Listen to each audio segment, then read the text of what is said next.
22A భూముల సమస్యను తీవ్రంగా పరిగణించి తక్షణ చర్యలు చేపట్టినట్లు రెవెన్యూ శాఖ మంత్రి పొంగులేటి శ్రీనివాస్ రెడ్డి స్పష్టం చేశారు. నిషేధిత భూముల అంశంలోని తాజా పరిస్థితులపై అధికారులతో మంత్రి టెలికాన్ఫరెన్స్ నిర్వహించారు. 4 జిల్లాల్లో 22A వ్యవహారంలోని దరఖాస్తుల వివరాలను అధికారులను అడిగి తెలుసుకున్నారు.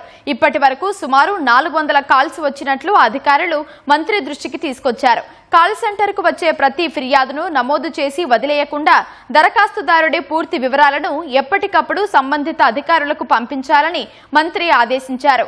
సమస్యలు పరిష్కారం అయ్యేంత వరకు నిరంతరం పర్యవేక్షించాలని స్పష్టం చేశారు.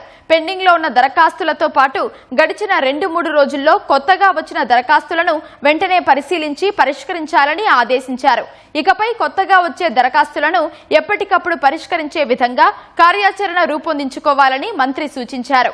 ఈ మేరకు రెవెన్యూ, స్టాంప్స్ అండ్ రిజిస్ట్రేషన్ అధికారులు సమన్వయంతో పనిచేయాలని పొంగులేటి దిశానిర్దేశం చేశారు.